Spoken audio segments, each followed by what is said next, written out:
saat dia ngandukin saya dari belakang, Mhm. yang saya lihat adalah tengkorak. Wow.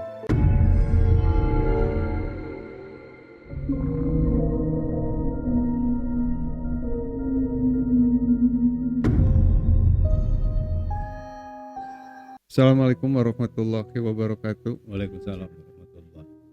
Apa kabar teman-teman semuanya? Mudah-mudahan dalam keadaan sehat dan baik-baik saja. Amin. Balik lagi bareng kita di Stomy 30, podcast yang akan selalu berbagi cerita misteri, kisah-kisah horor, dan pengalaman hidup dari narasumber kita pastinya. Iya, betul. Di kesempatan video kali ini udah ada narasumber bareng kita di studio yang mau menceritakan pengalamannya beliau dari apa yang pernah dihadapinya jadi kehidupannya beliau ya Kang ya. Betul. Kita langsung sapa aja. Assalamualaikum Assalamualaikum Teteh. Teh. Waalaikumsalam. Teteh, gimana kabarnya? Alhamdulillah baik. Alhamdulillah. Iya. Teteh asal dari Saya asal dari Bandung. dari Asli. Bandung, Iya. asli Bandung. Iya. Oke. Mungkin kita langsung aja dengerin. Bisa aja ya. Iya. Oke. Ya, awal mulanya 2008. Orang tua saya sebenarnya baik-baik aja. Cuman mulai rada agak goyah-goyah. Kita rukun, alhamdulillahnya rukun, baik gitu ya sama orang tua. Lalu jalan-jalan apa gitu, ya layaknya keluarga bahagia lah gitu ya. Terus tiba-tiba mulai agak goyah itu mungkin saya SMP ya. SMP udah mulai ada sesuatu ternyata ayah saya memang diganggu sama perempuan lain. Diganggu sama perempuan lain dan memang agak-agak hawanya memang agak beda aja. Waktu itu orang tua sering berantem. Terus posisinya juga kan kadang papa ke Jakarta terus pulang ke Bandung. Nah saat pulang ke Bandung tuh harmonis itu tuh udah nggak ada sama sekali. Jadi seringnya berantem, ribut, mau tengah malam, mau jam berapapun itu kayaknya yang dulu suka semobil jalan-jalan main bareng gitu ya, sekarang ibu saya jadi nggak mau semobil lah, nggak mau diajak kemana-mana lah semenjak ada perempuan ini yang masuk. Nah dari situ awal kejadiannya saat itu saya lagi sakit. Waktu itu saya SMP, saya lagi sakit dan memang kebiasaan ayah saya kalau saya sakit itu udah jangan mandi lah, biar seger dulu badannya, biar sehat dulu betul-betul karena takutnya kalau mandi malah jadi makin drop gitu kan. Jadi di saat itu memang udah kamu nggak usah mandi kata bapak saya gitu. Lumayan lama sakitnya 3 hari 4 harian lah. Nah hari keempat ini bapak saya datang ke rumah bawa perempuan itu. Terus dia masuk ke kamar, dia langsung marah-marah. Lihat saya posisinya sedang tiduran aja gitu kan nonton TV. Maaf sebentar saya potong. Perempuan ini yang Bapak bawa saat itu statusnya sebagai siapanya Bapak? Kalau waktu itu bapak saya cerita cuman teman. Oh, jadi statusnya itu masih teman. Berarti Bapak itu ya maksudnya masih sama Mama itu masih suami istri. Masih statusnya mereka masih suami istri saat itu. Karena sebenarnya sah cerai itu pada saat saya sembuh sakit itu. Oh, akhirnya divorce. Iya, akhirnya mereka bercerai karena saya mungkin ngelihat saya ya, keadaan saya waktu sakit itu. Jadi memutuskan untuk berpisah. Sebenarnya memang dari lama udah ada, saya juga dengar sih mereka pengen pisah, pengen apa gitu ya. Cuman mungkin masih dipertahankan lah gitu ya. Cuman posisinya memang pada saat saya sakit itu kayaknya ibu saya udah di ujung ambang batas gitu untuk kayaknya udah kita udah nggak bisa bersama lagi gitu. Sampai akhirnya berpisah. Tapi setelah saya sembuh sakit itu. Nah pas waktu itu ayah saya mengenalkan perempuan ini adalah temennya di tempat les karena ayah saya dulu les. Ada satu tempat les karena dari kantor diharuskan untuk masuk dulu ke situ. Oke. Jadi Iya. ceritanya ayah saya nih Pelatihan mungkin ya, kayak iya, semacam itu. itu. Hmm. Jadi untuk naik ke jabatan Ah, itu iya. harus Oke. ada pelatihan pelatihannya dulu. dulu. Nah, ketemu di situ, terus sempat beberapa kali ketemu juga sama saya, cuman bilangnya memang teman Oke. teman aja gitu. Teman dekat, cuman kan ya saya juga nggak polos-polos banget gitu ya. Dulu juga saya udah mulai agak ngerti gitu kan. Dia bilang kok kalau memang teman, tapi kok kayaknya tidak seperti berteman gitu. Nah ternyata memang ibu saya cerita, akhirnya membuka cerita bahwa sebenarnya mereka sudah menikah. Sudah menikah. Iya, udah menikah pada saat saya masih antara SD atau TK lah. Jadi memang dari kecil itu, jadi keluarga baik-baik aja. Perempuan itu ada, udah mulai rada goyah, tapi mungkin orang tua saya berakting mungkin ya, karena takut kena mental ke saya. Iya, psikis anak yang lebih Iya, dipikirin ya. betul. Jadi mereka berakting seperti layaknya keluarga biasa aja. Cuman memang agak kelihatan berbeda, cuman mungkin ibu saya belum berani untuk bercerita. Akhirnya dia cerita bahwa Neng, papa itu sudah menikah lagi. Saya sebenarnya nggak terlalu kaget di situ. Saya tidak terlalu kaget karena udah kelihatan gitu kan. Udah perasaan saya juga udah beda. Udah nikah mah, iya. Ya udahlah. Gimana keputusan mama aja, saya bilang. Cuma nantilah Neng, mama masih coba bertahan saat itu. Nah, balik lagi ke cerita awal itu, saya ini tiba-tiba sakit biasa, demam, batuk, pilek lah gitu. Saya nggak dibolehin mandi. Terus hari keempat itu ayah saya datang sama perempuan ini ke rumah. Dia masuk ke kamar saya, terus dia marah-marah. Anak gadis jam segini belum tidur, belum masih tiduran katanya gitu. Bangun dong dari kasur, mandi kek apa kek katanya gitu kan. Ayah saya sempat ngelawan. Ini anak gue lagi sakit, jangan dulu mandi lah, nanti aja kalau udah sembuh, kalau udah sehat bener. Nggak bisa gitu, mau udah sehat kek, mau lagi sakit kek, apa susahnya kan bisa mandi pakai air hangat katanya gitu.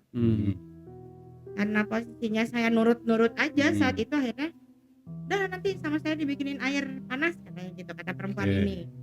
Ini posisi di rumah saya, di rumah teteh, di iya. rumah mama maksudnya. Iya, di Nah, rumah mama sama papa. Karena pada saat itu mama pun ada.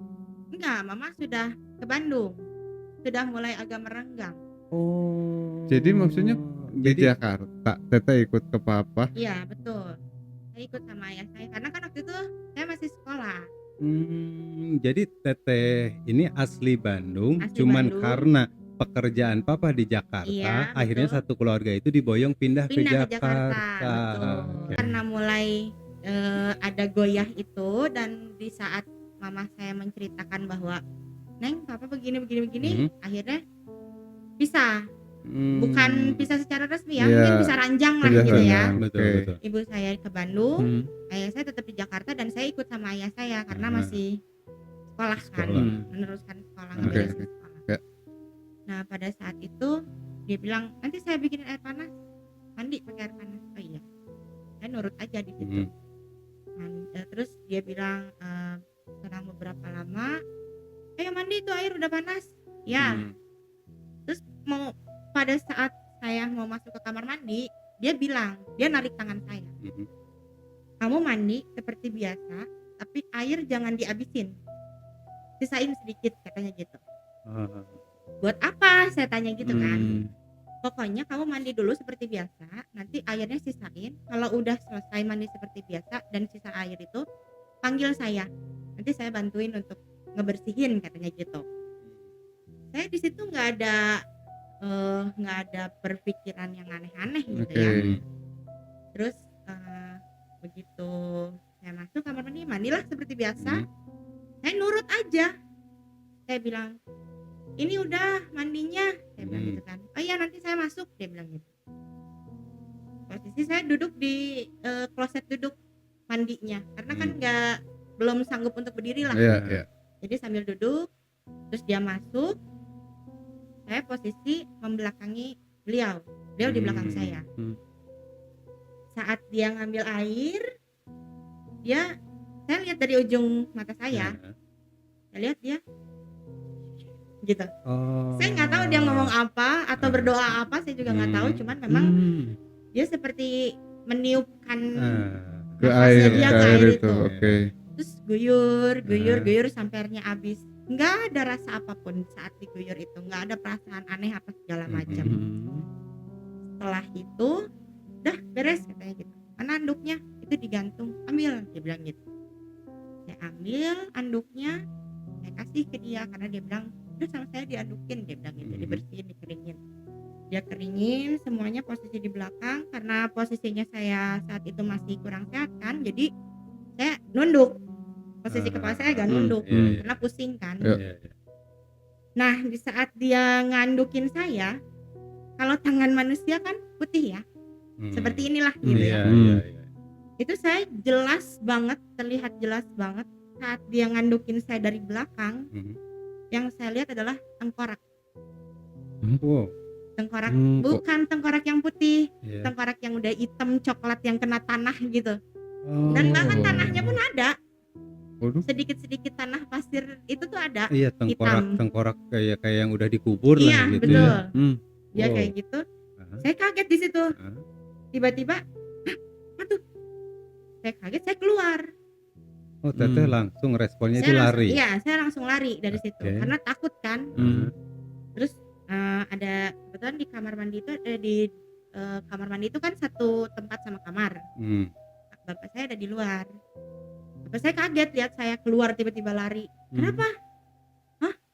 Enggak apa-apa. Jadi setelah keluar dari kamar mandi itu saya pun jadi kayak orang yang lupa ingatan. Ada apa ya tadi? Kenapa ya kok tiba-tiba lari gitu? Ada apa ya tadi? Gitu masih berpikir apa sih, kenapa sih kok tiba-tiba lari gitu? Oh, nggak ingat kejadian sepersekian detik tadi di kamar mandi. Iya, itu kan paling sepersekian detik lah, nggak nyampe semenit gitu kan. Tapi saya begitu keluar dari kamar, kaget gini ya, saya bilang gitu kan. Nah dari situ malamnya saya tidur, tiba-tiba keinget kejadian dia ngandukin saya itu. Oh iya, tadi lari keluar dari kamar mandi tuh gara-gara lihat tangan tengkorak. Kok bisa ya? Saya bilang gitu. Dan pada saat setelah saya mandi apa segala macam, dia keluar layaknya manusia aja. Saya bilang, tadi yang ngandukin gue siapa? Saya bilang itu kan dalam hati gitu. Pas malam itu, pas saya tidur tuh baru ingat kejadian itu. Oh iya, tadi kaget gara-gara lihat tengkorak. Tadi yang ngandukin gue siapa? Orang dia keluar masih berbentuk manusia gitu ya. Terus apa ini gitu kan. Nah dari situ saya mulai saya merasanya biasa aja. Jadi karena karena kan orang tua saya, ibu di Bandung, ayah di Jakarta. Saat itu 3 hari setelah kejadian, ibu saya nelfon, sayang mama ada di Jakarta, yuk ketemu yuk, kata ibu saya gitu. Oh iya mah, ayo di mana? Itu aja di hotel yang dekat rumah aja, karena kebetulan memang ada hotel dekat rumah. Dan transportasinya nggak susah lah, 1 kali naik angkot. Jadi naik depan rumah, turun depan hotel gitu kan. Nggak, nanti aja mah, nungguin diantar papa, kesorean. Takutnya mama keburu ke Bandung lagi. Ayo kita ketemu sekarang. Oh iya, oke, ayo. Siap-siap lah saya nih. Naik ke angkot, saya merasa biasa aja. Tidak ada yang aneh dalam diri saya. Saya biasa aja. Cuman saya perhatiin orang-orang di dalam angkot itu ngeliatin saya kayak yang aneh. Iya, mereka lihat saya dari atas sampai bawah. Saya bilang, orang-orang ngeliatin saya. Saya sampai merhatiin apa baju kebalik atau apa sendal salah sendal gitu kan. Saya sampai nyium gini, apa saya bau badan apa gimana gitu ya. Tapi nggak ada, aman-aman aja gitu kan. Sampai akhirnya ada ibu-ibu yang negur, Dek, nggak apa-apa, kata ibu itu yang di dalam satu angkot. Dek, nggak apa-apa. Saya bilang, enggak bu, nggak apa-apa. Emang ada apa? Enggak, ada yang mau kemana? Saya mau ketemu sama ibu saya bilang gitu. Jauh, kata gitu. Enggak bu, deket, itu di depan juga mau turun, saya bilang gitu. Oh iya, hati-hati ya. Oh iya bu, makasih. Saya masih aneh, kenapa gitu kan. Nah singkat cerita, sampailah di depan, saya turun dari angkot. Dari jauh ibu saya ngelambain tangan gitu. Hai gitu. Dia bilang, mama, saya juga gitu. Saya jalan, tiba-tiba ibu saya dari jauh tuh lari terus, gitu. Saya bilang, kenapa ibu saya? Sampai akhirnya ibu saya ngedeketin saya, kamu kenapa? Kata ibu saya gitu.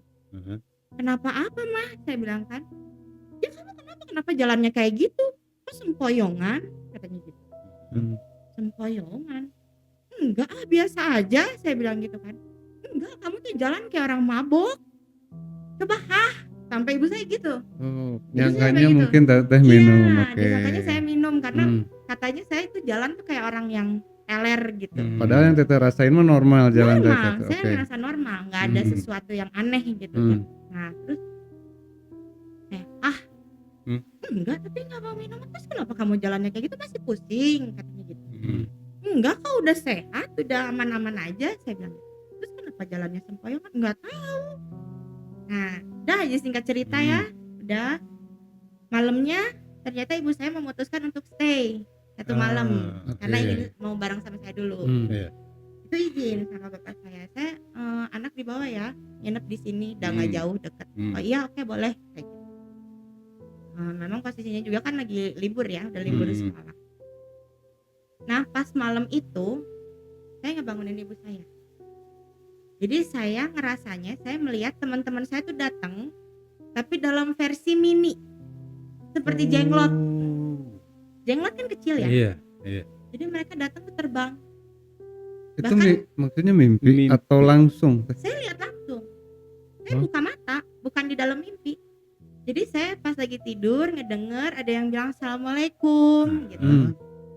Waalaikumsalam. Saya bangun langsung itu. Oke. Kok ada kalian di sini? Saya ngomong gitu. Saya ngeliat teman-teman saya tuh terbang. Tapi posisinya kecil-kecil. Badannya kecil-kecil. Jadi kayak jenglot gitu. Iya. Gimana, udah sehat? Udah, alhamdulillah. Sampai ada guru saya pun ngomong, udah sehat? Udah pak, alhamdulillah. Saya jawab gitu. Sampai akhirnya ibu saya bangun. Kamu ngobrol sama siapa? Itu mah teman-teman pada datang nengokin, saya bilang gitu. Tapi kenapa ya kok pada kecil-kecil badannya terbang-terbang? Saya bilang, kamu nih aneh banget sih gitu, kata ibu saya gitu. Udahlah, kamu ikut sama mama aja besok pulang ke Bandung, nanti papa bilang. Nanti mama bilang ke papa. Oh iya boleh. Tapi ini teman-teman Neng mau kasih makan kayak apa kayak, saya bilang gitu ya. Nggak ada siapa-siapa. Masa sih mama nggak lihat? Ibu saya sampai kayak gitu. Mama nggak lihat. Sampai dengan mama terbangun pun vision itu ya, penglihatan teteh itu masih tetap ngelihat teman-teman yang kecil-kecil itu. Betul. Ibu saya nggak lihat sesuatu. Mereka itu ibu saya nggak lihat. Tapi saya melihat. Mama nggak lihat ini, nggak dikasih makanan kayak minuman udah pada nengok. Saya bilang gitu. Kamu nih aneh, kata ibu saya gitu. Kamu nih aneh, kenapa sih? Tadi tiba-tiba teriak. Jadi ibu saya tiba-tiba cerita gitu. Tadi tiba-tiba kamu teriak, terus tidur lagi. Sekarang ngebangunin mama, minta nyiapin makanan dan minuman untuk teman-teman. Mana nggak ada, kata ibu saya gitu. Masa sih ma ini ada, tapi kenapa ya kecil-kecil, saya bilang gitu. Udahlah, kamu harus dibawa sama mama ke Bandung, katanya gitu. Dan nanti mama yang bilang sama papa. Ya udahlah, terserah, saya bilang gitu. Terus setelah itu saya nggak tahu tidur nggak tahu apa ya, agak lupa juga. Pokoknya memang setelah itu tiba-tiba ke paginya. Paginya ibu saya siap-siap untuk check out kan. Ma nggak sarapan dulu, saya bilang nggak usah lah, kita langsung ke Bandung aja. Ada yang aneh sama kamu, mau mama masukin aja rumah sakit jiwa. Ibu saya sampai gitu. Masukin saya ke rumah sakit jiwa. Dari kejadian 1 malam aja mama langsung gitu kan berpikiran untuk memasukin teteh ke rumah sakit jiwa. Betul. Iya. Alasannya karena apa? Alasannya katanya, kata ibu saya sebelum saya ngebangunin itu, saya tiba-tiba nangis, saya tiba-tiba teriak. Tapi saya nggak sadar. Berarti di malam itu banyak kejadian yang mama lihat. Sampainya akhirnya mama berpikiran ini ya anak-anak saya mungkin depresi atau apalah gitu ya. Iya betul. Terus akhirnya saya dibawa ke Bandung. Nah di perjalanan itu ibu saya ngomong minta maaf. maafin mama ya, kamu kayak gini kayaknya karena mama sama papa diambang perceraian ya, katanya gitu. Saya bilang enggak kenapa-napa. Ah enggak, ini mah kayaknya sok aja cerita, kalau emang mau cerita, sok sharing apa yang mau kamu ceritain, kata ibu saya. Saya bilang enggak mah, nggak ada apa-apa, saya bilang gitu. Sampai akhirnya udah sampai Bandung, posisi itu masih siang ya, nyampe di Bandung. Terus ibu saya bilang istirahat di kamar. Iya. Saya masuk ke kamar, tiba-tiba ada satu sosok yang bikin saya kaget. Begitu saya masuk kamar, ada sosok tinggi besar. Dia seperti ngeliatin saya. Saya bilang, mah, itu ada siapa? Saya bilang gitu. Apa? Ada apa? Itu di kamar ada siapa? Saya bilang. Siapa apa? Itu. Saya nunjuk di tempat ada si sosok itu. Astagfirullah, kamu lihat apa sih? Kamu kenapa sih? Gitu kan. Enggak, itu siapa? Saya bilang gitu. Itu siapa? Nggak ada siapa-siapa. Kamu kenapa? Masa sih nggak lihat? Saya masih aneh gitu kan. Kenapa sih kok nggak lihat? Orang nggak ada siapa-siapa, katanya gitu. Apa sih? Saya bilang gitu kan. Tapi saya masih mungkin salah lihat atau apa gitu, karena memang posisi kamar waktu itu dimatiin lampunya. Cuman kan kalau siang lampu mati pun nggak segelap itu gitu kan. Dan ya udahlah, saya abain aja. Saya tiduran apa segala macam, istirahat. Malamnya mulai lagi tuh, kata ibu saya teriak-teriak, saya nangis. Tapi memang satu malam saya ingat, di malam itu ada teman saya, dia memang agak suka ngebully di sekolah ke saya. Saya lihat dia datang, dia ngebully saya, dia ngata-ngatain kasar ABCDEFG gitu ya. Dia bilang, kenapa sih lo ngomong gitu ke gue? Saya bilang gitu kan. Dasar lo bla bla bla bla, pokoknya ngomong kasar aja. Dan itu di mimpi. Di mimpi, oke. Tapi ternyata terbawa ke dunia nyatanya, saya teriak-teriak dan menangis. Sampai ibu saya masuk, kenapa Neng, kenapa? Itu mah temen Neng ngomong gini. Saya bilang gitu. Dia ngata-ngatain, bilang inilah, bilang itulah. Wah bener kamu nih kayaknya sakit jiwa apa depresi ya. Udah besok, udah kamu mama bawa aja ke psikiater. Kayaknya udah gak bener nih kamu. Ada sesuatu, katanya gitu. Apa sih mah orang ini? Enggak, kamu tuh ada sesuatu, katanya gitu. Sampai akhirnya besoknya dibawa, tapi gak dibawa ke psikiater. Mama bawa ke orang pinter dulu. Kenalannya mama. Dibawa, dicek. Di situ saya nggak terlalu jelas ya dengeran obrolan mereka, cuman posisi badan udah agak lemes di situ tuh. Jadi yang tadinya udah seger dari sembuh sakit, tiba-tiba lemes lagi. Jadi tiap dibawa ke orang pinter, karena kan ibu saya ngobatin saya ke beberapa orang, dibawa ke sana sini. Posisi setiap dibawa ke orang pinter, badan saya lemes selemes-lemesnya. Jadi kayak orang yang nggak punya tulang gitu. Iya. Lemes saja. Sekalipun pas begitu pergi dari rumah itu dalam keadaan oke, sehat, segar. Tapi pas begitu nyampe, teteh langsung ngerasain ngedrop itu badan. Iya, drop banget, lemes banget. Akhirnya diobatin, katanya memang ini ada sesuatu yang mengganggu. Tapi bukan yang ke arah depresi itu ya, tapi ke arah yang ini kayaknya disantet. Wow. Langsung bilang gitu. Iya. Sampai jadi maksudnya udah bukan ranah medis yang dia jelasin, tapi ini udah langsung ke mistis. Ini ada yang nyantet. Ini kayaknya disantet. Tiap ke tempat orang pinter pasti begitu jawabannya. Bu, ini harus cepet-cepet diobatin, Bu. Kalau nggak cepet-cepet diobatin, kita nggak tahu nanti ujungnya gimana. Nah, dari situ setiap berobat kemanapun, sampai saya pernah ada satu ustadz mungkin ya, dia minta spidol warna merah. Dia tulis ayat suci atau apa gitu ya, saya nggak tahu, di atas piring warna putih. Ibu, ini dikasih air aja, dibersihin ayatnya. nanti diminumin. Saya bilang emang nggak akan sakit perut, saya masih mikir normal ya. Emang nggak akan sakit perut? Enggak, tenang aja, sakit perut sedikit mah tinggal diobatin sembuh dah, ini mah nggak apa-apa katanya gitu. Sampai berobatnya seperti itu, diobatin apa segala macam. Nah semenjak diobatin ini mulailah saya agak mulai terganggu sama sosok-sosok mistis. Setelah diobatin ini melalui prosesi pengobatan barulah teteh makin ngerasa gitu kan gangguan mistis itu. Iya. Jadi awalnya yang cuman teriak-teriak Ya, doang, mimpi gitu kan Ya. teman-teman datang. Nah sekarang mulai melihat sosok, ada pocong lah tiba-tiba nongol, ada tiba-tiba mungkin genderuwo kali ya, yang pertama kali saya lihat pas saya masuk kamar itu, tinggi besar gitu, genderuwo kayaknya itu, ngeliatin apa segala macam. Jadi saya nggak tenang aja. Nah semenjak diganggu makhluk-makhluk itu, badan saya tuh benar-benar tidak bisa ngapa-ngapain, sampai saya benar-benar terkapar aja di kamar, di kasur. Jadi mohon maaf ya, buang air besar, buang air kecil semua di kasur. Ibu Karena saya lemes atau karena apa yang teteh rasain? saya ngerasanya biasa aja. Awalnya memang lemas, cuman saya ngerasa biasa aja, sehat. Sampai nggak bisa itu teteh untuk ke kamar mandi ya, untuk apa? Karena apa? Nggak tahu.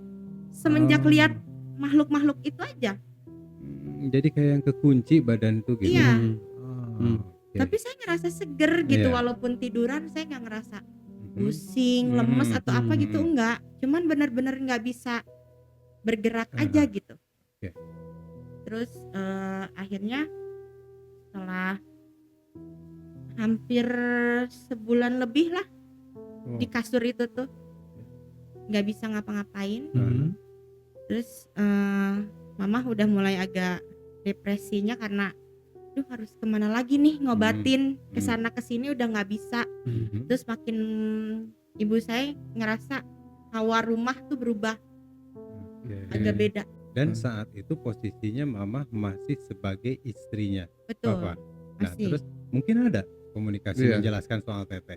Ini Ada. nih anak kita nih begini gitu kayaknya. Nah ada ke Papa. Ada. Responnya Papa seperti apa saat itu? Denial. Jadi ayah saya selalu merasanya enggak, itu anak kayaknya depresi karena kita mau pisah aja, bukan karena apa-apa. Selalu itu yang disampaikan sama Papa. Betul, selalu begitu. Enggak, ini tuh ada sesuatu. Ini tuh sama saya tuh dibawa ke beberapa orang pintar dan jawabannya sama. Bu, ini harus diobatin, ini kena santet. Nggak mungkin, siapa yang mau nyantet? Emang dia ada apa sampai harus disantet? Jadi ayah saya selalu bilang kayak gitu, bapak saya selalu bilang gitu. Enggak, ini dia depresi karena kita mau pisah aja. Lalu kayak gitu. Kontakkan sama saya, ngobrol. Sehat Pak, saya bilang gitu. Kenapa? Kok kata mama nggak bisa bangun, sampai harus segala macam di kasur? Nggak tahu. Padahal saya ngerasanya badan oke-oke aja, cuman kok nggak bisa ngapa-ngapain ya gitu. Kenapa? Ada apa? Ada yang mau diceritain? Ada yang mau diobrolin? So, ngobrol, ayo kita cerita. Bapak ke Bandung ya? Sampai saya gitu. Ya ayo kalau ke Bandung ketemu. Tapi ibu saya melarang untuk bertemu saat itu. Karena ibu saya udah mulai ngerasa ini kayaknya inilah gitu ya. Nah sampai akhirnya setelah diganggu hal-hal mistis dan segala macem, puncaknya adalah saya lagi tidur jam 4 sore, kayaknya setelah adzan asar mungkin ya. Saya lagi tidur, tiba-tiba saya ngerasa ada yang megang punggung saya. Jadi saya posisinya tidurnya agak miring gitu, posisinya miring, terus ada yang nepuk punggung, nepuk pundak. Saya balik, saya ngelihat itu tengkorak. Astagfirullahaladzim, saya udah gitu. Apalagi ini, saya bilang gitu kan. Karena sebenarnya setelah mungkin karena terlalu sering ditampakin ini itu, jadi saya udah mulai agak terbiasa mungkin ya. Cuman si sosok ini tuh baru gitu, baru lagi saya lihat. Aduh ini apa lagi, saya bilang ya ampun apa ini. Ibu saya dengar, kenapa Neng, ada apa? Nah dari situ saya mulai cerita ke ibu saya. Awalnya kan saya nggak cerita ada apa gitu kan. Oh iya, Saya nggak yang awal cerita. itu. Iya, Jadi iya. Ibu belum tahu ya Belum. sebenarnya. Oke, Belum. oke. Nah, dan sebelum masuk ke situ ya Teh, ada hal yang menarik buat saya yang mau saya tanyain ke Teteh. Pertama yang mau saya tanyain, di saat Teteh bilang kan sampai BAB gitu kan ya, sampai pipis pun gitu kan ya udah di kasur gitu kan ya, mungkin saat itu Teteh pakai Pampers atau apalah. Yang Teteh pribadi rasain ya, Teteh ngerasakan seger. Badan Teteh seger, oke-oke aja. Tapi apakah di dalam Teteh kerasanya kok males ya? Atau misalkan di mana Teteh begitu buang air kecil, buang air besar itu nggak berasa gitu kan ya? Mereka keluar aja gitu kan ya? Atau di dalam Teteh ngerasa malas atau kayak kekunci? Sebenarnya lebih ke lupa cara menggerakkan badan. Wow. Selama sakit yang kata ibu saya teriak-teriak nangis dan segala macam, saya tuh lupa tanggal, lupa hari, lupa jam, semuanya saya lupa. Jadi kayak orang yang hilang ingatan. Iya. Ya kita bisa mengasumsikan gini ya Kang, sampai Teteh pun lupa gimana caranya ke kamar mandi, gitu kan ya, caranya mungkin buang air kecil gitu ya, buang air besar Teteh pun sampai lupa caranya itu. Iya. Wow. Berarti Teteh memang nggak sekolah pada saat itu? Enggak, Yang sebulan itu Teteh sakit? Atau karena memang itu liburan Teteh sekolah, tadi Teteh kan sempat cerita karena saat itu libur Teteh akhirnya pergi ke Bandung gitu kan. Sebenarnya kan kalau libur sekolah nggak lama ya untuk kenaikan kelas. Cuman karena keburu sakit itu jadi memang mestinya saya masuk sekolah SMA jadi enggak karena sakit itu. Karena kalau dihitung-hitung ada mungkin 2,5 bulan atau 3 bulan. Saya seperti itu keadaannya. Oh berarti pas begitu libur SMP Teteh mau menuju masuk ke SMA. Oke. Nah pertanyaan kedua saya, sebelum Mama ngajak Teteh ya ke orang-orang pintar sampai finally gitu kan ya, ke Ustadz sampai akhirnya Teteh dibikinin raja gitu kan ya, tulisan Arab di piring itu. Pertanyaan saya, apakah Mama ada gitu kan ya masuk ranah medis juga, membawa Teteh ke psikiater seperti Teteh bilang ya? Yang pengen saya tahu dari segi medis penjelasannya seperti apa Teh saat itu? Kalau untuk ke sisi medis enggak dibawa ke dokter sama sekali karena sampai ke psikiater pun akhirnya Mama nggak jadi untuk ke sana, jadi langsung masuknya ke arah wah ini pasti ini di luar medis gitu ya. Oke. Karena nggak ibu saya bilang ini bukan sesuatu hal yang berhubungan dengan medis. Udah mulai merasa seperti itu. Nah akhirnya saya cerita sama ibu saya, Mah waktu kemarin kan saya sakit, nggak mandi segala macam. Saya ceritain lagi waktu yang kejadian awalnya itu. Begini terus disuruh mandi, terus perempuan itu bilang sisain airnya. Nah, Neng lihat dari ujung mata mah, dia tuh kayak jampe-jampe gayung. Terus dia niupin sesuatu, terus diguyur lah. Terus dari situ Neng lihat ada tengkorak mah ngandukin, bukan dia, saya bilang gitu. Terus saya kok jadi inget cerita tetangganya beliau nih. Jadi kebetulan karena si beliau ini Mama udah merasa beliau ada sesuatu dengan Papa, Mama nih mulai agak mencari nih informasi dia siapa, rumahnya di mana, sampai tahu lah rumahnya di mana. Terus tetangga waktu itu katanya kenal sama tetangga rumah sebelah. Cerita bahwa suami saya begini sama perempuan ini yang di sebelah, dia bilang gitu kan. Terus tetangganya bilang suami saya juga kena, tapi suami saya meninggal. Innalillahi. Sampai meninggal. Maksudnya kena sama perempuan ini yang deket sama Papa. Iya, sama dideketin juga. Iya. Berarti. Jadi sebelum sama Papa, sebelumnya dia memang ke orang lain dulu mungkin ya. Nah ternyata si tetangga sebelah ini suaminya kepincut sama si perempuan ini. Wah sama saya juga Bu, diobatin kesana kesini nggak kuat, sampai akhirnya suami saya meninggal. Ibu saya di situ, oh pantesan nih, kenapa kok panas hawanya katanya gitu. Ibu saya cerita, oh gitu nih. Mama jadi inget deh waktu itu pernah ketemu sama tetangga sebelahnya, dia juga cerita yang sama tapi suaminya meninggal. Terus dia juga pernah cerita katanya temennya ini, temen si tetangganya ini pernah dibawa ke suatu gunung sama perempuan ini. Pernah dibawa ke suatu gunung, terus dia berdoa, di suatu makam. Hmm.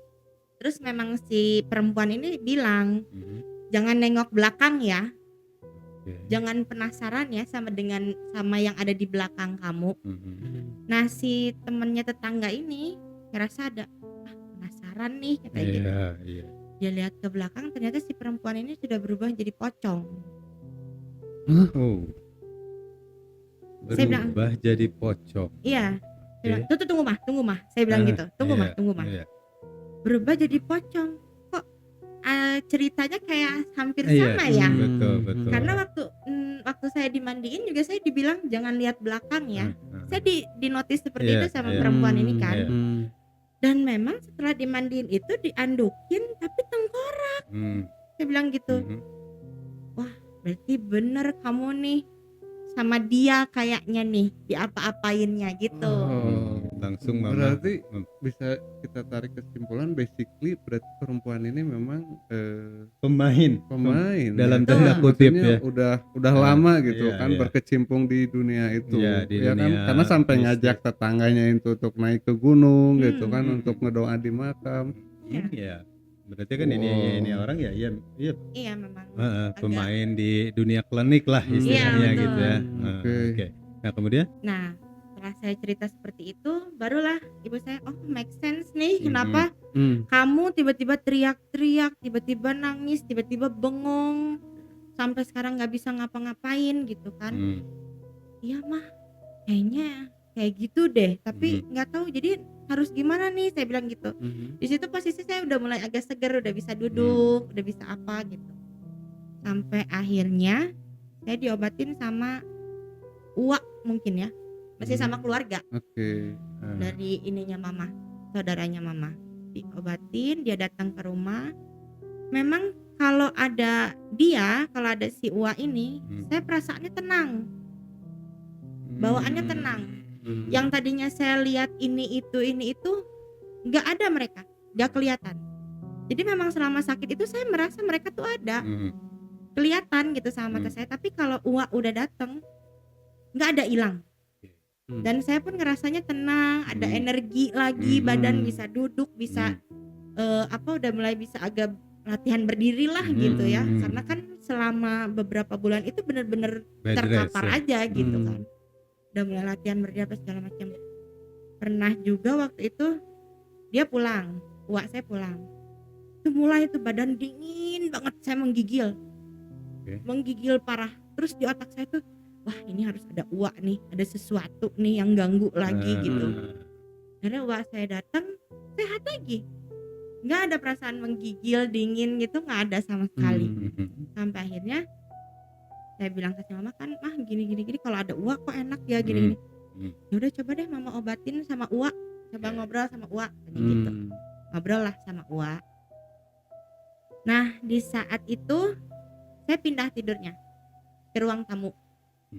Saya pindah di ruang tamu, kasur disimpan di bawah. Jadi ini tembok, ya posisinya seperti inilah ya. Di sini saya di sini. Di sini ada foto almarhum kakak saya sama uyut mungkin ya dibilangnya, uyut saya. Ada foto uyut saya. Saya liatin, kok nyaman gitu lihat foto mereka tuh ya. Terus wah saya manggil, Neng bisa Al-Fatihah, bisa Yasin, bisa. Ingat sok baca dalam hati ya. Ya saya berdoa gitu sambil tiduran itu posisinya. Tiba-tiba pas lagi berdoa itu badan saya lemes lagi, kayak nggak ada tulang lagi, mulai kayak waktu itu lemes banget. Nah uak saya ini datang sama orang yang biasa untuk mediasi lah, yang bisa diisi. Nah begitu saya disuruh baca doa itu, terus saya lemes. Terus tiba-tiba nih yang di mediasi ini mulai kacau lah badannya gitu ya. Mulai kerasukan. Di situ posisinya saya, ibu saya, almarhum kakek saya, uak saya dan si mediator ini ya. Terus kakek saya mulai nanya, almarhum kakek saya, siapa kamu disuruh sama siapa kamu? Kakek saya gitu. Gak usah tahu saya disuruh siapa, gak usah tahu saya siapa. Saya tuh tadinya mau masuk ke si ini, nunjuk ke ibu saya.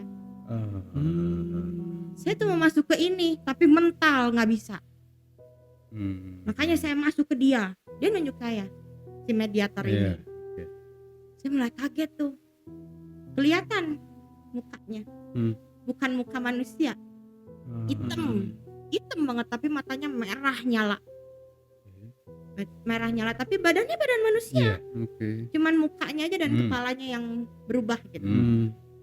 Astagfirullahaladzim, saya sampai masih ya Allah, saya bilang gitu. Badan saya benar-benar lemes. Astagfirullahaladzim, ya Allah, saya udah kayak gitu. Nggak bisa masuk ke dia, saya masuk ke sini. Apa tujuannya? Ditanya gitu. Semua harta harus masuk ke bos saya. Dia bilang gitu. Semua harta. Semua harta harus masuk ke bos saya. Dia bilang gitu. Semua harta harus masuk ke bos saya. Mereka berdua ini penghalang. Jadi kayaknya memang posisinya mau di innalillahi mungkin ya, kami itu gitu. Nah terus ini sebenarnya di luar logika ya. Cuman untuk hal-hal mistis kayaknya memang nggak aneh gitu ya. Nah pada saat mediasi itu tiba-tiba si mediator ini ngambil tangan saya. Dan entah gimana ceritanya, padahal kan dia datang dengan keadaan gini aja gitu ya. Tiba-tiba dari belakangnya keluar ada cerulit. Ada cerulit. Saya agak-agak kok di luar logika banget gitu ya. Itu cerulit fisik atau maksudnya cuma tete aja yang ngelihat tapi orang lain gak ngelihat, misalkan kayak gitu. Jadi si celurit itu tuh semua orang lihat, ada. Semuanya ngelihat itu tuh ada, tapi memang setelah prosesi itu selesai nggak ada. Celurit itu tuh menghilang gitu aja. Berarti memang nggak berbentuk fisik berarti ya kan ya? Nggak zohir mungkin ya walau alam bisawab lah ya seperti apa. Nah, kemudian? Nah pada saat itu kan begitu si celurit itu mau mendekat di tangan kan semua pada misahin kan, ditarik terus posisinya saya udah lemes juga, udah nggak tahu apa-apa, udah lupa. Tapi terakhir yang saya ingat dan saya lihat itu mereka tuh yang orang tua saya mama almarhum kakak itu Uwa tuh lagi menghalangi si mediator ini untuk ngedeket ke saya. Nah terus dari situ saya udah lupa gimana ininya kelanjutannya, pokoknya istirahat aja itu. Udah saya istirahat di situ. Nah sembuhnya ini setelah itu, setelah si mediator ini dimasukin sama sesuatu yang di badan saya ini, tadi sudah mulai berangsur-angsur sembuh. Udah mulai bisa berdiri, udah mulai bisa ke kamar mandi, yang tadinya lupa untuk gerakin badan tuh inget lagi. Oh gini gitu. Udah nggak selemes itu gitu. Udah nggak selinglung itu. Nah udah sembuh agak sehat. Ingat banget terakhir malam saya masih posisi tidur di ruang tengah, masih di ruang tamu itu. Ini kan kasur, ini ada foto kakak sama almarhum kakak sama Uyut kan. Itu tuh mereka keluar. Yang saya lihat di pandangan saya, mereka keluar. Terus dia bilang, "Neng, sehat? Alhamdulillah sehat sekarang mah." Saya jawab, saya ngobrol. Awalnya kakak saya dulu yang nanya, "Neng sehat?" "Sehat, alhamdulillah." Terus Uyut saya juga ngomong, "Sehat ya, harus kuat ya. Udah biarin yang lalu, udah biarin aja." Mereka ngomong gitu. Terus almarhum kakak saya itu cuman bilang gini, "Jangan marah sama papa ya, yang salah bukan papa." Dia bilang gitu, beliau ngomong gitu, almarhum. Jangan marah sama papa, harus sayang sama papa, harus dijaga mama sama papa walaupun sudah tidak bersama. Kakak saya bilang gitu. Oh iya, saya bilang, iya insya Allah. Pokoknya harus kuat ya, harus sehat, harus bisa, harus sayang, jangan ditinggal. Jawabannya ngomongnya gitu, jangan ditinggal, jangan dibiarin. Maksudnya mungkin sampai tua nanti jangan dibiarin gitu aja gitu ya, maksudnya urus sama kamu gitu, mungkin kayaknya gitu ya arahnya. Karena ngomongnya juga gitu, jangan ditinggal ya, harus disayang. harus diperhatiin mama sama papa walaupun udah nggak sama-sama. Iya, saya bilang iya. Terus almarhum Uyut juga sama ngomongnya gitu. Nggak boleh dibenci papahnya ya, bukan salah papa itu, ingat itu bukan salah papa. Uyut saya bilang gitu. Ibu saya keluar dari kamar kan, karena memang posisi ruang tamu sama kamar utama kan nggak jauh ya. Kamu mulai lagi, ibu saya gitu. Kamu mulai lagi, ngomong sama siapa? Ini mah almarhum Uyut sama kakak. Pas saya ngebalik, mereka udah posisi foto lagi. Jadi itu tuh foto, cuman mereka keluar gitu pas saat itu tuh. Begitu saya ngomong sama mama negur, kenapa kamu gini lagi? Nggak tahu itu, tiba-tiba keluar terus ngomong gini. Saya ceritain kan, ngomong gini mah tuh. Pas saya balik gini, loh kok udah berubah jadi foto lagi, saya bilang. Tapi setelah malam itu ngobrol sama mereka berdua yang ada di foto itu, saya sembuh total. Sembuh total. Mama ya, yang pada saat itu statusnya itu masih sebagai istrinya papa. Betul. Masih sebagai istrinya papa. Masih. Nah, tapi mama apakah ada gitu kan ya? Ya memang statusnya kan seperti teteh bilang udah pisah ranjang gitu kan ya, cuman belum gitu kan ya sampai masuk ke perceraian. Iya. Tapi ada nggak mama bilang ke papa, kayak misalkan hanya sekedar untuk mengingatkan gitu ya atau apa gitu kan dengan kejadian nih teteh yang hebat ini gitu kan ya. Mama mungkin ada pembicaraan ke papa untuk mengingatkan nih, jangan sampai awas hati-hati nih dengan ini perempuan apa gimana, apa ada teh? Ada, betul. Oke. Ada. Cuman ya itu dia, ayah sayanya menolak, tidak masuk logika katanya. Sampai akhirnya kan sempet ibu mama saya juga sempet nanya sama uak saya yang nyembuhin saya ini. Nanya, kelihatan gak sih si papa tuh diapain sih kok sampai kayak gitu? Soalnya sampai si anak aja kayak begini, si papa diapain katanya gitu kan. Terus mungkin di Terawang gitu ya dilihat. Jadi kelihatannya peletnya itu dari batu merah delima. Jadi yang tergambarnya itu katanya ada gelas 7 kan katanya gitu ya. Ada gelas 7 biji. Terus si batunya itu dimasukin. Sinarnya tuh harus nembus ke 7 gelas itu. Iya. Dan setiap hari dikasih minum dari air itu. Dari makanya, situlah. Iya, cuman memang sampai sekarang pun alhamdulillah komunikasi masih baik, walaupun jarang ketemu ya sama papa. Cuman memang papa itu selalu kalau posisi nelfon pasti selalu terakhirnya selalu bilang, papa tuh otak dan hati papa tuh buat kamu sama mama. Cuman entah kenapa badan ini menolak untuk ke kamu dan ke mama itu nolak gitu. Nggak tahu kenapa, tapi pokoknya jangan takut lah, papa mah hati dan pikiran tetap sama kalian, walaupun fisik papa sama orang lain, tapi hati sama pikiran papa masih sama kalian gitu. Nah sekarang statusnya papa sama mama teteh seperti apa, terus papa sama perempuan itu untuk sekarang ini memang statusnya seperti apa? Sekarang ini setelah sembuh, mama mengajukan, memang sebenarnya mengajukan perceraian itu udah dari awal ketahuan. Terus karena setelah saya sembuh ini, mama ngerasa kayaknya ini udah tidak bisa dipertahankan lagi rumah tangga ini, karena sudah agak mengancam nyawa nih gitu kan ke anak gitu ya. Kalau diterusin kayaknya akan khawatir makin berabe. Iya, akan nggak mungkin lah gitu, nggak akan kuat gitu. Jadi akhirnya kalau sekarang sih mereka sudah berpisah, sudah sah bercerai. Cuman dengan perempuan itu papa masih melanjutkan. Statusnya papa itu apakah dengan perempuan itu sekarang pun udah menikah gitu teh? Sudah dari lama juga memang sudah menikah. Oh iya. Dari awal dari awalnya sudah menikah. Ya, cuman kan karena ngobrol ke saya teman-teman gitu. Oh iya benar. Berarti ya ibu tiri teteh lah. Iya betul. Gitu ya. Luar biasa teh.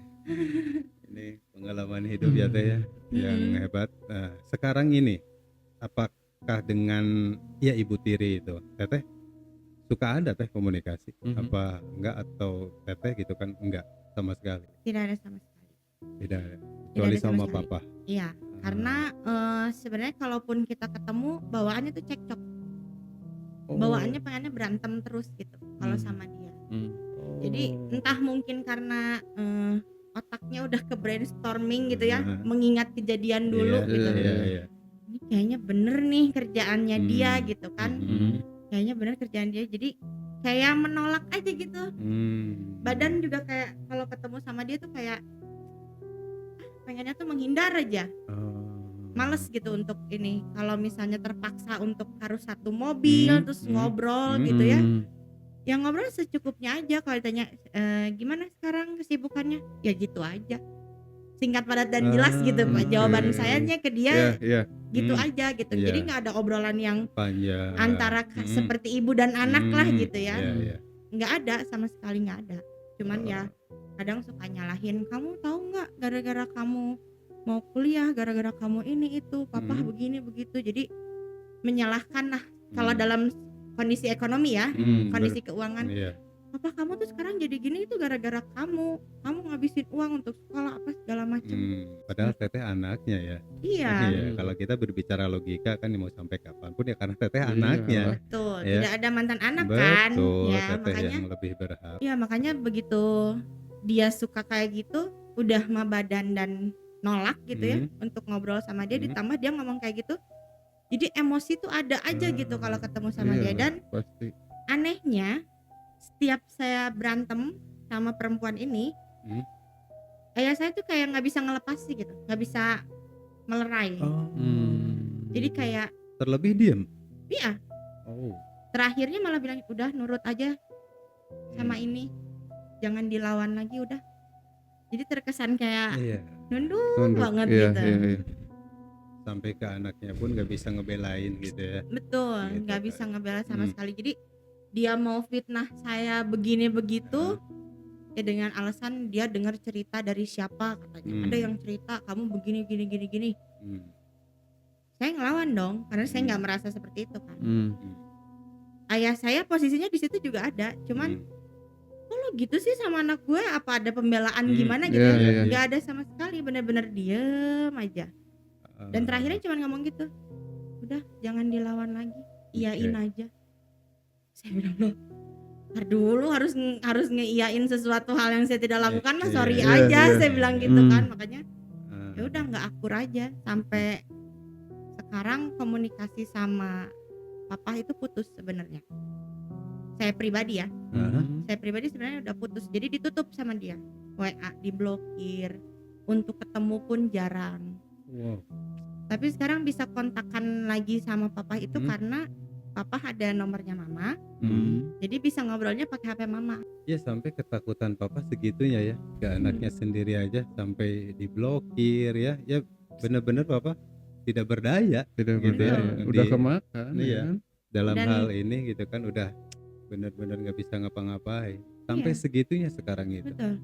Nah kalau ketemu sama papa, paling berapa lama sekali? Paling cepet ya untuk ketemu setahun sekali. Paling cepet. Paling cepet kali itu paling cepet. Berarti pernah lebih dari setahun nggak ketemu? Betul. Paling lama itu dulu 4 tahun sama sekali nggak ketemu. Allah. Sampai pernah saya ada kontak, saya nangis-nangis, saya minta pulang ke Bandung. Kan papa juga, orang tua papa ada di Bandung. Ya walaupun udah meninggal, maksudnya ya ziarah lah gitu ya. Kan keluarga papa ada yang di Bandung, papa juga nggak ziarah apa gimana? Ya udahlah, jangan anggaplah kalau misalnya memang dilarang untuk bertemu sama saya, setidaknya ke orang tuanya masa untuk dilarang sih untuk ziarah gitu kan. Logika saya seperti itu. Dia bilang emang nggak bisa apa ke Bandung dulu gitu, ziarah dulu apa segala macam, nanti ketemu kalau memang ada waktunya ayo kita ketemu, kalau enggak ya nggak apa-apa, tapi setidaknya ada ke Bandung lah gitu. Nggak bisa katanya gitu. Bahkan saya ingat bapak saya pernah bilang, tolong profil WA jangan foto kamu atau foto anak-anak kamu. Saya bilang gitu. Karena? Saya bilang emang kenapa Pak? Nggak apa-apa takut dia lihat katanya gitu.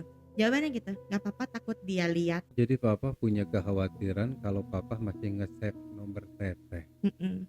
Iya, yang bisa tahu dari foto kan, oh ini anaknya masih di save sampai papa ketakutannya seperti itu. Iya. Oh. Bahkan kalau ketemu satu mobil, pasti nanti pas lagi di jalan tuh melipir dulu ke minimarket, beli air minum sendiri. Jangan minum minuman yang ada di dalam mobil. Jadi sebenarnya kalau dilihat kayaknya udah mulai yang tadinya denial, ini nggak mungkin gara-gara dia gitu ya. Iya, strike banget kan awalnya. Awalnya kayak gitu, sekarang udah mulai sadar mungkin. Jangan minum yang ada di mobil ya. Nanti kita ke minimarket aja beli minum. Anak-anak kamu juga jangan, pokoknya yang ada sesuatu di mobil, entah makanan atau minuman, ditawar-tawarin sama dia, jangan diambil, jangan diminum, jangan dimakan. Sekarang papa udah ada kesadaran seperti itu, walaupun dalam posisi yang memang masih tidak berdaya gitu ya, nggak bisa buat ngapa-ngapain. Iya. Tapi kesadaran itu udah ada. Oh. Kayak saya bilang, ya namanya juga perjalanan hidup ya, kita nggak tahu gitu kan. Saya juga nggak nyangka akan mengalami hal seperti ini gitu. Yang tadinya saya pikir kayaknya itu mah nggak masuk akal gitu kan, nggak, ya mudah-mudahan nggak nyampe di saya gitu awalnya gitu. Tapi ternyata dialamin sendiri sama saya sampai bisa lihat ini itu gitu ya. Saya jadi ternyata bener ya, santet memang itu ada gitu. Dan santet itu bukan cuman untuk saya mau dapetin dia gitu. Enggak, jadi ternyata harta pun bisa dibikin termasuk untuk menyakiti. Alhamdulillahnya ya Teteh sama Mama sampai sekarang kan ya sehat gitu ya. Alhamdulillah gitu kan, sampai sekarang masih bisa bercerita di studio ini untuk menceritakan pengalaman yang luar biasa itu. Alhamdulillah.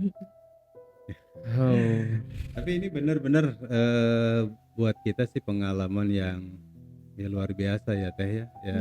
Luar biasanya itu ya Teteh anaknya gitu kan ya, dia dekat dengan papa Teteh yang konteksnya itu suaminya, tapi kan sampai tega berbuat sesuatu ya terhadap anak nih suaminya gitu kan ya.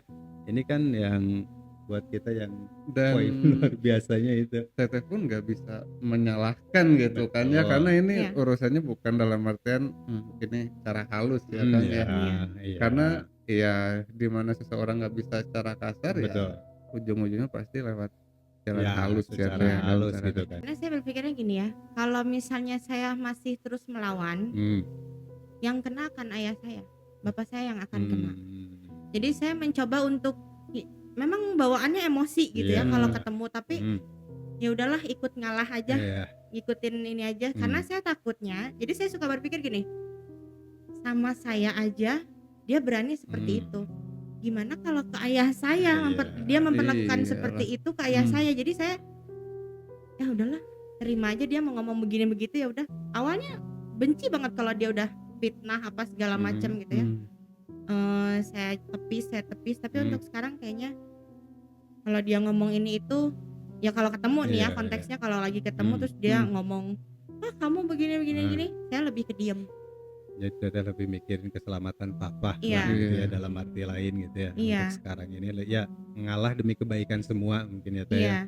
Dan saya ngerasa memang mungkin ini memang ya satu sisi memang suratan takdir dari Allah gitu ya. Mungkin orang tua saya tidak berjodoh lama gitu kan, harus bertemu dengan jodohnya yang lain tapi dengan cara dan jalan yang memang sih. Jadi saya mulai menerima itu aja sih. Jadi kalau setiap ketemu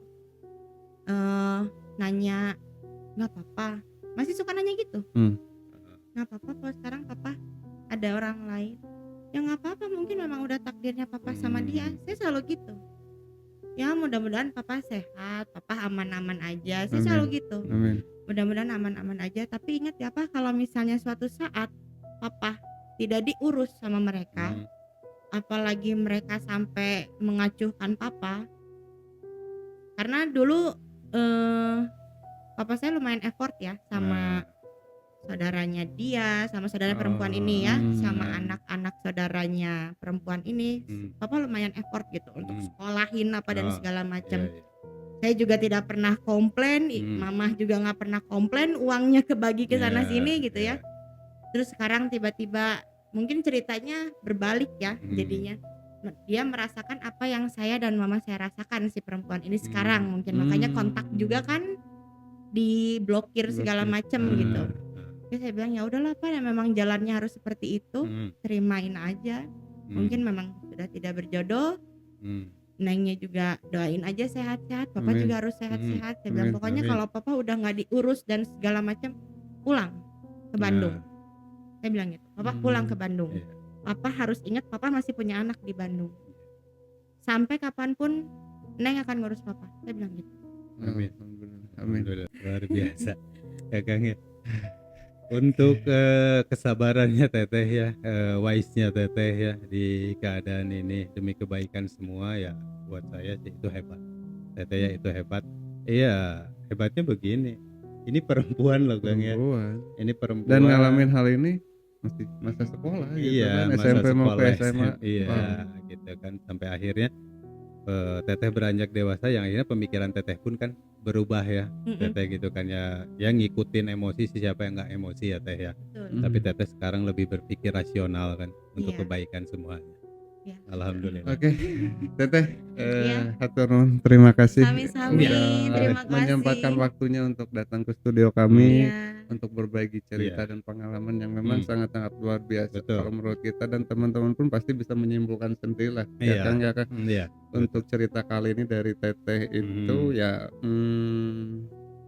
balik lagi gitu kan, dimana nggak bisa jalan kasar ya pasti akan melalui jalan halus gitu kan. Untuk orang-orang yang berpikirannya pendek ya, untuk orang-orang yang nggak bisa berpikir secara jernih, mungkin di saat nggak bisa melakukan sesuatu gitu kan ya dengan hal yang baik, dia akan larinya ke hal yang kurang baik gitu ya. Jadi konklusinya untuk di video kali ini, setiap perpisahan itu pasti akan ninggalin sakit buat siapapun ya, mau itu kita dipisahkan secara maut, mau itu perpisahan gitu kan antara kita gitu kan ya ditinggalin dengan siapa, ataupun begitupun seperti yang ceritanya Teteh kali ini gitu kan di dalam keluarga gitu ya, yang akhirnya orang tuanya harus berpisah, itu akan ninggalin sakit ya, dalam artian gitu kan secara psikis, secara mental gitu kan pasti ada pihak-pihak yang akan terganggu akan hal itu.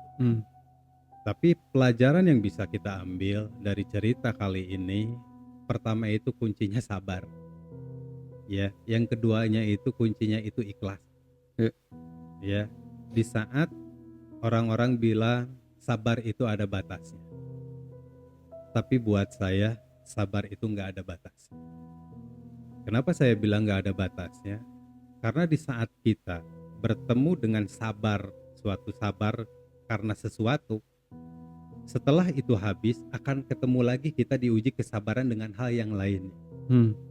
Ya, kenapa saya bilang gitu kan, kesabaran itu nggak habis, ya, nggak akan habis. Selama kita masih hidup di dunia ini, kita akan dipertemukan dengan hal-hal di mana kita harus diuji kesabaran. Ya, yang keduanya ikhlas. Yang keduanya itu ikhlas di mana kita nerimain semua qadarullah, seperti yang tadi Tetehnya juga bilang gitu kan. Ini udah takdirnya Allah. Ya kita nerimain qadarullah. Apa yang Allah tunjukin untuk kita gitu kan, skenarionya seperti apa yang harus kita jalanin di dunia ini, kita tinggal ikutin aja itu dengan baik ya, dengan tetap satu catatan gitu kan ya, kita tetap ikutin itu dengan baik, dengan cara yang baik, dan tetap untuk kita berbuat baik ya. Untuk apa? Karena untuk diri kita juga, feedbacknya itu akan ke kita loh ya. Di saat kita berbuat baik terhadap seseorang, kita akan dapat kebaikan, 10 kebaikan gitu kan yang dibalas gitu kan ya, dari orang yang sama atau dari orang lain. Amin. Mungkin itu konklusinya untuk kita video kali ini ya Kang ya. Oke, teman-teman, sekian video untuk kali ini. Terus support channel kita biar kita semakin semangat ya Kang, untuk berbagi atau sharing tentang pengalaman-pengalaman atau cerita-cerita misterinya. Betul. Pesan terakhir seperti biasa dari kita, tetap semangat untuk berbuat kebaikan, tetap semangat untuk beribadah. Iya, betul. Teteh sekali lagi hatur nuhun. Ya Teteh. Ya, hatur nuhun, sehat-sehat buat semuanya ya Teh ya. Ya. Oke, teman-teman, terima kasih yang udah nonton video ini sampai akhir. Akhir kata dari saya dan Kang Dep.